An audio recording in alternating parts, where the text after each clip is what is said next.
you how to do a lace braided bun. This is using a Dutch plait. Now I find that these are super hard to use, well at least they are for my hair because my hair is really thick. So I'm just going to teach you a really pretty braid that takes you about 10 minutes max to do, and it's really easy. So I've just started by putting my hair up into a ponytail, preferably medium height. I've just put a plait in just to add some texture so it's not all slicked back. All this though, I'm really going to fix that at the end with some hairspray. So this is quite a conservative pullback that I'm going to try and do. So I'm going to start by just doing a Dutch plait. So Dutch plait is when you bring the middle piece up over the top.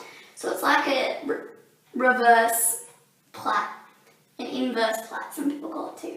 So I'm bringing those pieces up, out, in front. So I'm going to do this as far down as I possibly can.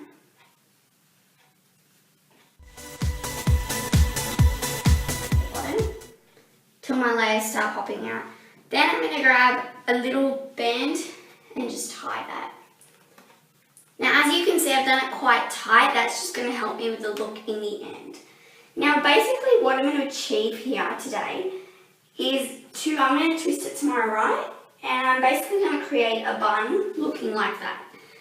But I'm going to be using a lot of these types of pins, so you will need these.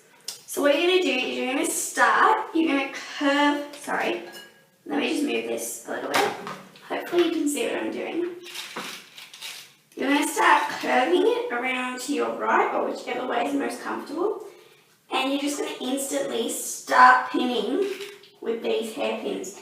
So you want to get the head and the bun. You do need a bit of practice with these. Go around and do the other side.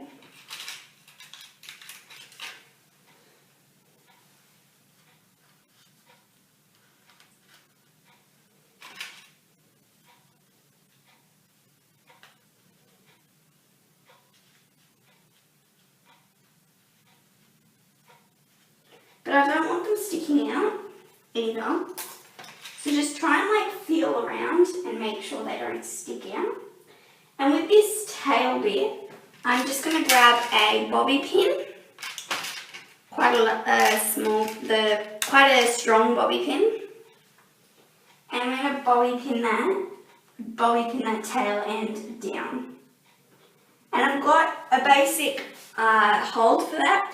But just to be safe, I'm going to pop an elastic band over it. Now here's where you have to be careful that you don't pop the elastic. You're going to gently, and you're just going to twist its way over. So it's very easy to pop elastics when working with a bun this big. Okay, now what I'm going to do that I have my bun structure, because I do want to keep this for my whole day, I'm going to keep getting these hairpins. So I'm going to show you a difference between two hairpins. So I'm not sure if you can see, but it's got patterns on this one here. And on this one, it's just smooth. Hopefully you can see that through the camera. I want to use the ones with the squiggly patterns. And I'm just going to keep pinning all the way across. Now what's good about this one is when you use the pins, they don't get stuck in donut buns or anything like that. And they're just really, really easy to use. And you particularly, after you've done the elastic, you want to really work on that top section, because I didn't bobby pin that down in the beginning. So hopefully you can see. So I'm just pushing those hairpins into my bun. Pushing them into the bun. And you will feel it that it's very secure. And that's about as much as I'm going to do, but I used about 20 last time because I really needed to stay in all day and all night. So you can do that as well. You can keep going around as many times as you like, just pinning and pinning. But try and make sure you can't, they're difficult to see, which is why you should get ones that match your hair colour really good. Now I don't like all this. I find that this is a nice conservative pullback to do, so I don't like all this hanging out. So what I'm going to do, I'm going to grab a bobby pin. Now you can eventually take it out, because I'm going to be hairspraying this. And what I'm going to do, you may need to regather it. Try and pull back straight. I'm going to put one going this way, and I'm going to grab another bobby pin and cross going down, cross that end, get that end. And that's already pulled it back, but just to be safe, I've got a red can spray.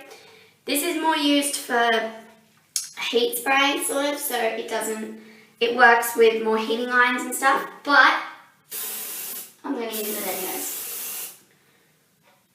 Now what I'm going to do, you don't have to do this, but I'm just going to comb back with this and really just spray on those sides. So that's one side done. You can completely see the difference with that. And if there's little hairs sticking up here, pull back on those. Little hair sticking out of the bun.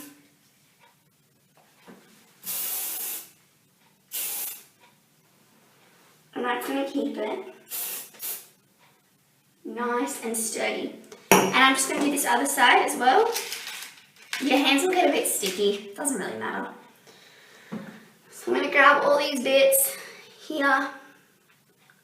Make sure you get all of them. Spray this.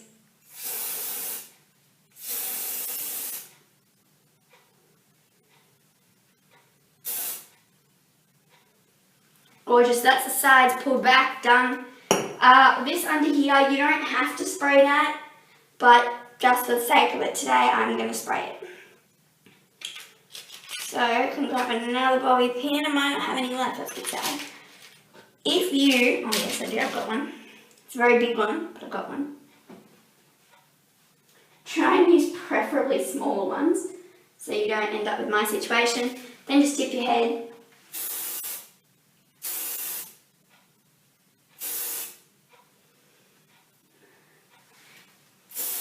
You can do up here as well, just to keep it very slick back.